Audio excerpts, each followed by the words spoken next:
we're going to look at the most prominent anthropologists, those who have really helped the subject to what it is now. With this in mind, we definitely can't ignore the work of Franz Uri Boas, a German anthropologist born in 1858, who is generally known as the father of American anthropology. Before we can consider Boas's contribution, we need to look at the state anthropology was in before he came onto the scene. Although there was some serious work being done in anthropology at the time, the field was heavily peopled with untrained adventurers and armchair philosophers. Racial bias and bigotry was rampant. It was common practice for practitioners to put forward their own pet theories, grand sweeping theories, in which they prognosticated on the nature of man. As for evidence, well, they used small scraps of information haphazardly gathered and riddled with bias to back up the point they wanted to make. Boas's background countered this. His upbringing was liberal.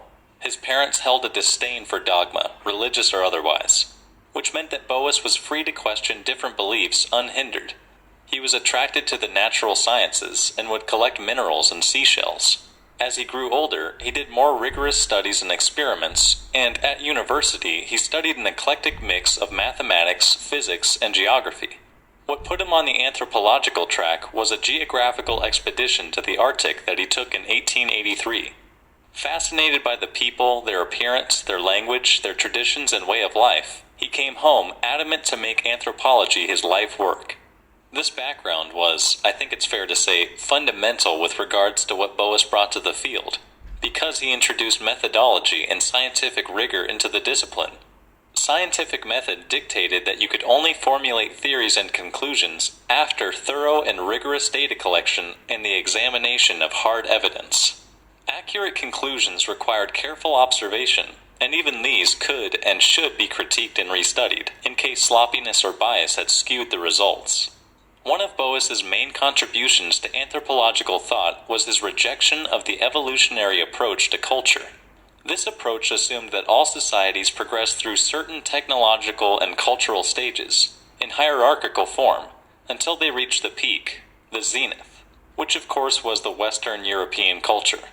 An example was the progression from a maternalistic to a paternalistic culture. According to Boas, this was all bunkum. There was no process towards a so-called higher form of culture. Each society, he said, was uniquely adapted to the set of circumstances in which it had arisen.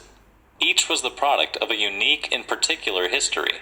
It wasn't halfway along the road to a lofty idea of civilization. It had already arrived.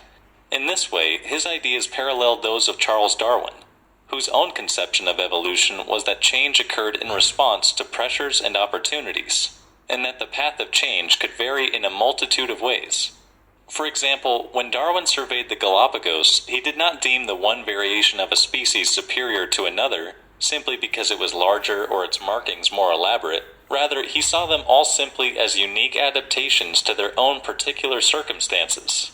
This idea was what shaped Boas's work in museums, for which he was, at first, heavily criticized. At the time, museums were laid out in this very way. Cultures considered primitive were set out first, and then gradually, more so-called advanced or higher cultures were set out in progression. But Boas rejected that. He insisted that museums focus on the cultural proximity of the groups in question. Boas also did a lot of work to destroy preconceived ideas of racism. Racial anthropologists of the day believed that human behavior was determined by an innate disposition. Boas worked to disprove this, asserting that behavior was the result of social learning.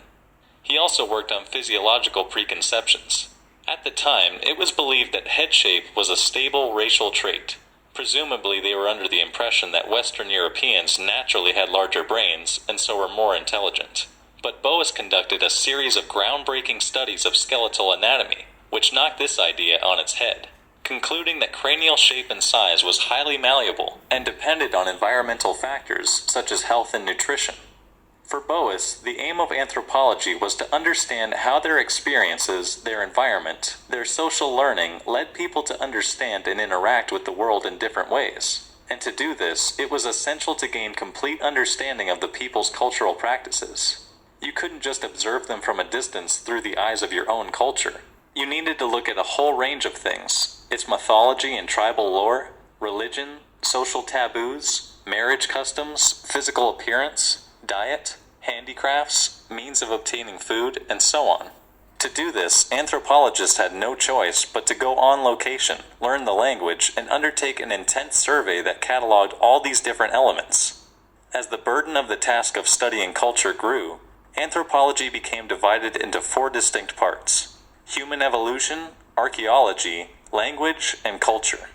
In short, Boas left behind a considerable legacy to the field of anthropology, in terms of his scientific methodology, his cultural relativism, and his tireless efforts to end racial bigotry and oppression. He also did a great deal of fieldwork himself among indigenous groups, and inspired multiple generations of anthropologists to study and record the vanishing cultures of so many tribal peoples, especially Native Americans and Pacific Islanders, which has gained more and more significance over time as globalization blots out more and more indigenous cultures, perhaps